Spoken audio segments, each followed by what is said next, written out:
All right, everyone, welcome back to the channel. We are gonna start the timing chain service on the 360. And I've basically looked around YouTube and read lots of forums, talked to people, to kind of find out about how to do this timing belt service. Radarosa has an awesome YouTube video. Huge shout out to that guy. He has a nice step-by-step video on how to do these. I'm gonna more or less follow his way and see how it goes for me. There's a couple things that he did that don't make a ton of sense to me mechanically. Kind of from a mechanical standpoint, I might not do those parts of it, but I'm gonna go through it. I'm gonna do the whole thing. I'm gonna take you guys with me, and we're just gonna start with removing the seats. Simplest thing. So let's get into it.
Got everything removed. Seats came out pretty easy.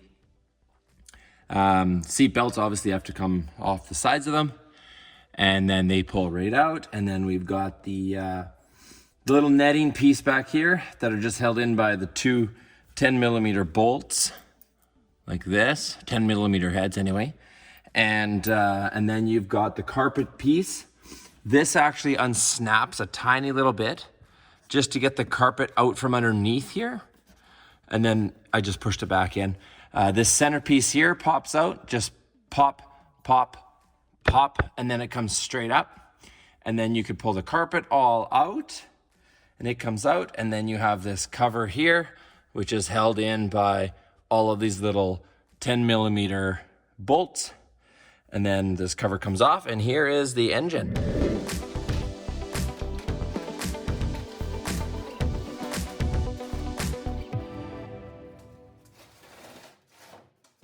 All right, so we've got the panels off underneath here. Lots of bolts, holy moly, and a humongous panel. The piece is huge. So underneath here, the panel was dry, so that's a good sign. Nothing really dripping down onto it. And wow, this is kind of cool to see under here. As a mechanic, you don't usually get to see any mid-engine cars, let alone Ferraris. So it's kind of cool to just do a quick inspection of everything and see how it all goes together and see if there's any alarming things happening. I do definitely see some oil on the air conditioning motor or pump here. It's not obviously anything to do with the air conditioner, I don't think, but some goo anyways. Looks like it's been on there a long time, all green and whatnot. It's an oil of some sort, no scent at all. Weird, no scent at all, huh? I'll have to look into that a little bit. I'm gonna check the motor mounts, I'm gonna check the tranny mounts, but I don't know what I'm looking at either, but it does look like there's a bit of a drippy drip here. So I'll have to look into that a little. Obviously, diff oil. Yep, smells like diff oil. So I'll have to look and see where that oil's coming from. It might not be a huge deal. Almost looks like it's coming up from inside this bolt or something, but hard to say. I'll have to do a little inspection on that guy. But it's kind of neat to see what's been taken apart, what's been opened up. You can see easily, heads of bolts and nuts and torque screws and Allen screws. You know exactly if there's been a tool in them. And there has, obviously. This car's been driven, which is a good thing. We're gonna drive it as well. It's not like my Viper that has never been touched by a tool because it has 3,000 miles on it, but this thing has been used. It almost looks like the exhaust manifolds have been resealed with high temperature silicone. So those have obviously been off. Could have been for a maintenance or a service. This one doesn't look like it's been off. But yeah, pretty cool. So the panel comes off and now we have access to our adjuster bolts for all of our serpentine belts. And these serpentine belts actually look super good. So I don't know if I'm gonna change them or not, but then they do have to come off anyways. So we have access to everything now and pretty cool. So there was a drip of oil sitting right there. I looked around and essentially up in here, there's some silicone and a piece right there that looks like it was maybe not added on, but it was installed and probably when a diff service was done, and it was silicone and it's seeping. So I got a light in here. So what I figured is, there's some messy silicone in there, but it's seeping around that surface where those two meet. And I mean, it seeped out. This whole panel here hasn't been off in probably 3 years. For sure, 2.5 to 3 years. So the fact that it was sitting on this and not dripped down in 2.5 years, I'm thinking that's a very, very, very, very slow seep out of that silicone or that gasket maker there. So I'm gonna probably leave that one just because there'll be a lot of work to fix that, and I don't think it's something that necessarily needs fixing. So that was dripping down. It was kind of making a bit of a mess on here. There's residual on here, just that kind of dust had collected. So I'm gonna leave that. If we move back to the front, so I cleaned that up and wiped it up with a little bit of WD-40 and a clean rag. I don't know what that would be. If anybody knows what oil would be on here, leave a comment below. Box right here on this chassis cross member. Right in front of the crankshaft pulley. I'm just gonna zoom out here. Crankshaft pulley. Right here, there was a box. This thing that was sitting in there, up against, inside there, and up against that frame, and kind of in front of the crankshaft pulley. So that's just, I don't even know what that's for. It's just an empty hollow box. But I took it out, and it's gonna give me a lot more space. I've got a ton of space here now to get my socket on the crankshaft pulley bolt. So that's gonna be good. Lots of space, so that's good.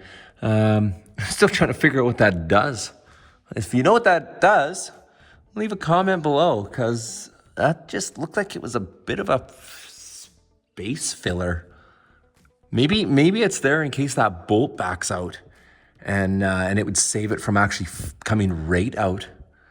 That's possible. It could be like a safety thing, so that pulley doesn't come out. I don't know. If that bolt came out even far enough to reach that, it would be probably catastrophic anyways. I'm not sure. Maybe that pulley would stay on.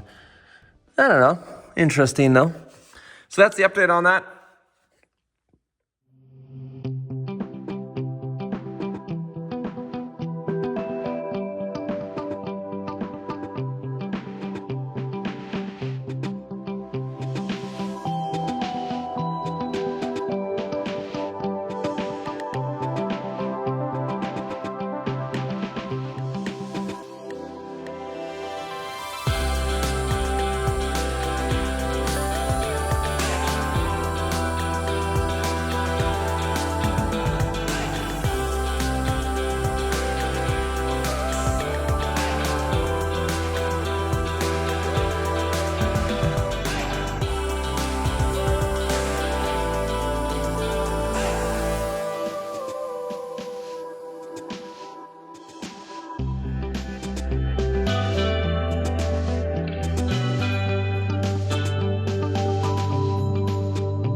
All right, guys, so what a mess on these. They were so tight. Heat wouldn't work. The Allen key I had fit perfectly, literally stripped them out. It's such a small Allen key that it almost breaks the Allen key. These were so tight. So I drilled a small hole in the middle, used about a 3/16 drill bit, didn't go very deep, maybe an 1/8 inch deep, and then I went bigger with a 1/4 inch, and then I had a 5/16. So I've rounded it out to a 5/16 drill bit. I'm essentially drilling them out. But what I'm finding with these two, which is gonna hopefully work for these two, is I get it really close to where the edge of the screw, there's just a tiny little bit of an edge left on it, side of it, on the flange part. And I hammer it in with this screwdriver. And once I hammer it in, I've actually been able to unscrew them. So I'm almost wondering if the flange part didn't seize in. So it's working pretty good. Once I loosen up the flange part with this screwdriver, they're coming loose. So I'm almost wondering if someone didn't maybe Loctite in the flange or something. So you can kind of see what I'm doing here, trying to bend the flange in from all sides.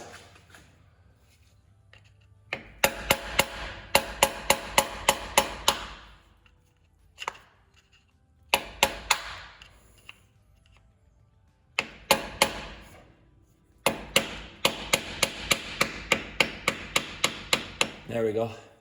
Now it's actually loosened, but that flange was almost like it was glued in. with the screwdriver. That's just crazy. There it goes. Now I can actually tap it undone. Tap it. It's not even that tight. I can actually tap it now and it's turning around and around. And now I can actually grab it and unscrew it. So very weird, just almost like that flange seized itself in or glued itself in, because they were not coming out. And trust me, I've undone my fair share of bolts over 30 years, and I'm not even that old. But yeah, there you go. I don't even know if you can see that, but very strange. Yeah, anyway, I'll have to get replacement mushroom head flange bolts. Not mushroom head, but flange bolts. So anyways, after much kind of fighting and figuring what I would do, I did get this timing shield off, the plastic timing cover shield here for the belt shield. This pipe right here, I undid this clamp to move this pipe right out of the way. Some antifreeze came out, not a lot. I didn't undo it from the bottom because that's going to drain your whole radiator system and everything from the front of the car. But I just undid the clamp here and I just disconnected it here. It's connected back now just quick so it doesn't drip and stuff, but the fluid or coolant is in the line up to the top of this pipe right now. So I've been able to preserve a lot of the coolant. I didn't need to take any more out than that. Disconnect this pipe slides all the way over, and this one, this pipe and this pipe I just pulled this way, and the timing cover shield, the timing belt shield just came straight out here. So definitely the best way to do it. You're gonna leak a little bit of antifreeze. I put a catchment pail down there on the floor and it caught most of it. I'd say maybe a pint of fluid of coolant came out. So not crazy. So I'm in here now and I've got my spacer on the crank and the bolt back in. So I did the pipe trick down here. So that's all fine, same as every other video. I'll just maybe show you if I can. You can see there that I've got the pipe as a spacer basically on the crank pulley. Ooh, sorry about, yeah, there we go. And then I got the bolt back in just finger tight right now. But this is gonna allow me to rotate the crankshaft, get my timing marks all lined up, and not have to have the pulley on here. So I believe that's the purpose of this little spacer. I was trying to figure out why people were doing that, not just putting the bolt in and just turning it once the bolt bottomed out. But maybe it doesn't do that. Didn't matter. I didn't bother. I had a piece of pipe. I cut it 1.5 inches, maybe a little bit further, and just a little over 1.5 inches, maybe 1 5/8 or so length, and away we go. So I'm going to thread the bolt in, tighten it down. I'm going to rotate the crank, and I'm going to get my timing marks dialed in, and hopefully I can get everything lined up.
Okay, so timing belts are all back on. Everything went really well. Set our marks, make our marks on our belts, put the marks on the intake and exhaust cams, line everything back up, coinciding marks on the new belt, put them all on, and then of course tensioner on, go through the process of set the tension, pin it, and of course when the pin slides in and out smoothly, your tension is set or close to accurate. So what I did is I just put tension on it so that the pin could slide in and out smoothly, and then I tightened this down, and then I replaced the other timing belt. So same thing over here. I marked the intake and exhaust cams and belt, and down here on the crank pulley or lower pulley, marked the belt, and then I counted the cogs on the belt, coincided to the new belt, marked the cogs, 15 cogs exactly on those marks on the cams, put them in, and then I used these clamps to clamp the belt down while we were working so that it held the belt on the actual pulley, and that worked really nice. So clamp those on, and so I had 2 of them, and it held the belt. And then we worked it around at the bottom to the crank pulley and lined up our marks again. So we had 41 cogs from this mark to the crank mark, and it lined up exactly 41 cogs, marked the pulley itself, and put it exactly back in that spot. So nothing moved, and the belt went back on exactly in the same cog spot. And then we simply just put the tensioner on. And actually when we did this, we had the tensioner rate off, put the belt on the right cogs, and then there was enough slack on this side of the belt that I held the belt up with one hand and then just tightened the tensioner on. There was enough slack in the belt to do that. So snug that down just kind of finger tight, and then used my adjuster tool the hill adjuster tool to set up the tension on here. So it goes in and turns this way like that, and tighten this down, and yeah, works real good. So just like this, crank on it, snug that down. Once I snug that down to where my pin slid in and out smoothly, I tightened that a little bit tighter, and then gave the entire engine 2 full revolutions just to get everything seated, get the belt seated, and stopped it at top dead center again, and then adjusted my tension one more time and checked it and adjusted it. So it needed this one here was actually remained perfect. So took out the pin, 36 foot-pounds, and this one here ended up being a little bit off, so readjusted 30 and then 36 foot-pounds on the adjuster tensioner bolt. All right, so I just wanted to go over something with you guys that we kind of had a little bit of an issue with. Is when I first started putting the belt back on, my marks went back in to the exact same spot. I counted my cogs, okay, and counted my cogs across my cam gears, and then I counted my cogs on my belt from my cam gear mark down to my crank pulley mark. So when I put the new belt on, I was really loose down here. I had a whole bunch of play down here on this side of the belt. So what I did is I just turned my crank slightly to take this slack up and bring the slack onto this side, and then I put the tensioner on and installed. When I checked later, after pulling the spark plugs out and making sure cylinder 1 was at top dead center, I noticed that I was off by 1 cog down here. So my timing marks on my cam pulleys, you can see now that the green original marks are right across from each other. That's because I'm at top dead center now. So what happened when I was at top dead center before, these marks were 1 tooth off. This mark was 1 down here, and this mark was 1 up here. So it was an easy fix. All we did is we locked these on, made sure this the belt stayed on the cam gears, took the tensioner off, made tension around the crank gear, and just turned that crank gear one cog in the right direction to time it up. So then we just put the tensioner back on, and away we go. So now when we're top dead center, these marks are exactly lined up. So we know our time's in. But we kind of made that mistake by trying to replace the belt before cylinder 1 was at top dead center. And so I see why they tell you to do that. It allows, I believe, the cogs on the gear up here to match up with the cogs on the gear down here, so that your belt goes on that cog and your belt goes on those cogs, and they line up and it's tight, or at least really close to tight. Not obviously tensioned like this, but they line up nice. The cogs line up, and it doesn't, as far as my experience is, it didn't make us have to turn this pulley at all to make the belt slip into its spot. So just learned on that one. We left it at top dead center when we did this side, and it was exactly that. We marked the cogs again on the belt from the old belt to the new belt, slid them on, and it slid right over the crank pulley down here, and the cogs lined up perfectly, exactly where we marked it, exactly the same count, and it was tight on this side and loose on the tensioner side, which is exactly what you want. So just a lesson learned. Obviously it worked out better that way. I was trying to cut a little corner and try not to take the plugs out, but ended up doing it. It was easy to do anyways. And yeah, it was just nice. I wanted to double check that anyways. So it allowed me to double check that, make sure it was good, and then made that side really smooth and easy to be installed. So that's the update on that. Okay guys, so I just wanted to do a little update on the spark plugs. So we removed the spark plugs so that we could check top dead center on cylinder number 1. And to remove the spark plugs, we used one of these. It's just basically a small Johnson bar. It's like a 12-inch little Johnson bar, 3/8 drive.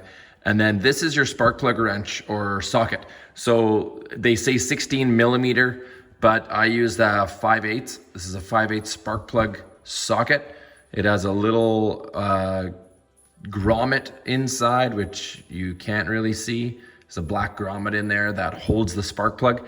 And this 6-inch extension worked perfectly. So the coils come off of each spark plug, which is your spark plug cap. And that's a 10 millimeter hex head, and very accessible, easy to get to. Spark plugs came out very easily, and it's probably the easiest spark plug change I've done on any vehicle ever.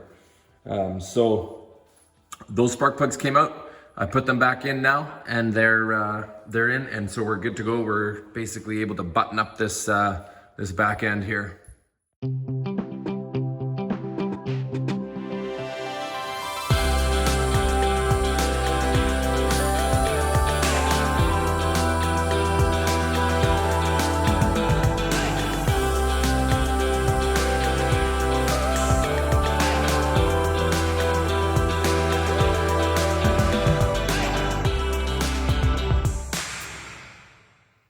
All right, so back under the car here, just wrapping up the bottom end of it.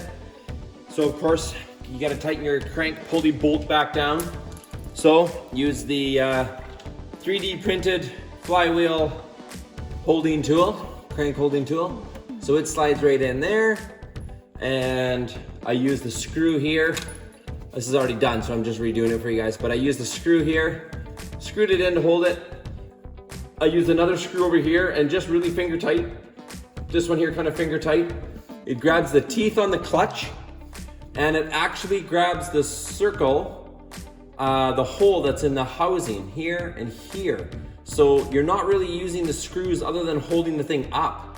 So the actual tool itself is being held independently from the clutch trying to turn by these holes here. So the holes in the housing are filled by the holes here in the tool. So hopefully you can see that, but worked absolutely amazing. I torqued down that crank pulley bolt and you know, it's so tight, you almost need to hang on the wrench and torch it down. And this thing didn't budge, didn't even leave a mark on it. So that's worth its weight.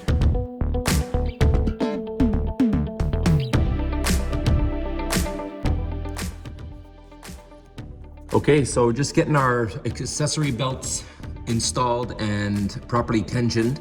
So the alternator belt here with the tension pulley, and of course the air conditioning belt here, and the tensioner pulley up here. So what you want to make sure you do is you loosen this, because I mean this doesn't need to be loosened to do the timing belt swap, but in order to do the frequency test, you want to do the frequency test between here and here. And if this is on it, you only have between here and here, and you're gonna get a misread. So just move that out of the way. The other thing, remember that, or something to take note of, is if you have the pulley adjuster loose and you get your frequencies in and you get it in perfectly before this is tightened, it's going to be way off once you tighten the pulley down, because when you tighten the tensioner pulley bolt here, it actually tightens the belt slightly. So if you have your frequency dialed in and then you tighten your tensioner pulley, it's going to be off. It's going to be way tighter. So make sure that you make your tension slightly loose. I'd say about 20 to 30 hertz loose. Then when you tighten your tensioner pulley all the way up and snug it right up tight, test it again, because your frequency is gonna go up on the belt.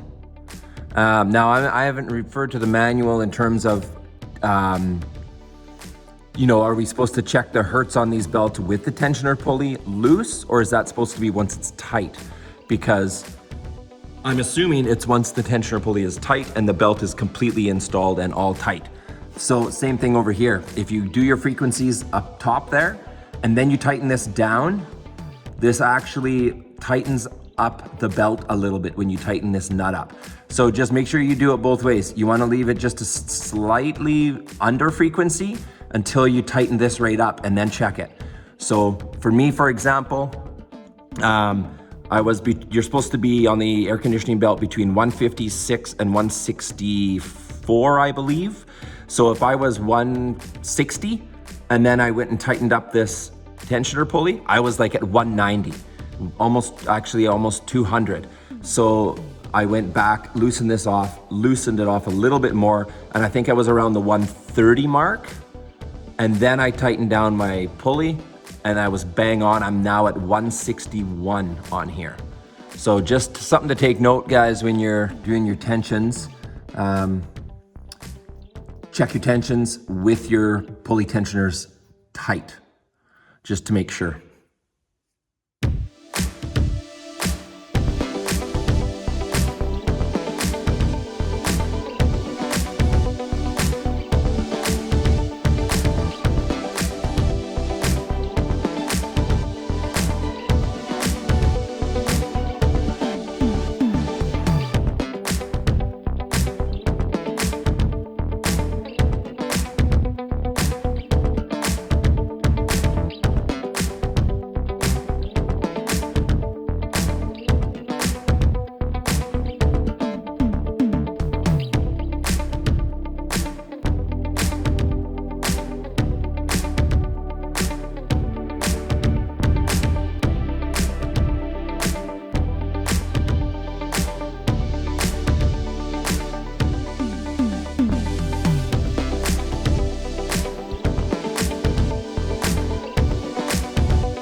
Okay guys, so that's the timing belt service. There's a couple things that we've got left to do. We've got the bottom plate to put on still, the bottom covers, but there's a little piece that's wrecked on the front one, so I'm gonna do a little repair on that one first before we get the middle put back on, and I might do a video on that too. Just got to refiberglass a little piece that broke off with the previous owner, and just a couple takeaways with the service. Number one, have your engine at top dead center. That definitely made life a lot easier. The other thing that we didn't do that a lot of guys do in the other videos is remove the cam covers from the back of the engine. We didn't take those off. That was one thing that I didn't think really was necessary from a mechanical standpoint. It's extra work. You're taking the covers off. You're breaking a sealed gasket, and unless you don't know if your timing's accurate, or you want to double check your timing, or I suppose if something were to slip, you could take those covers off the back of the cams and you can check to make sure that, check your timing exactly that way. We didn't have to. At top dead center, like I showed you in the video, our timing marks were lined up perfectly on our cam pulleys. So there was no need to double check, triple check the timing. The motor runs, it's in time before we started. So we didn't do that. That's just my own personal preference. Didn't feel the need to do it. The car runs awesome. Everything went very well. It runs, it idles, it performs perfectly fine. So we know it's a success, but that was one thing that we changed a little bit with ours. Make sure that if you like the content of the channel that you subscribe. We're trying to make it up to 500 subscribers. We're getting close. We'll have an awesome video coming up on a track day that I'm going to be attending, bringing the car to a racetrack and doing a high performance driving education day in early part of June. I'm also going to do a video on the fiberglass repair, so we'll have that coming up as well. So make sure you smash that like button and keep following us. That's it for now.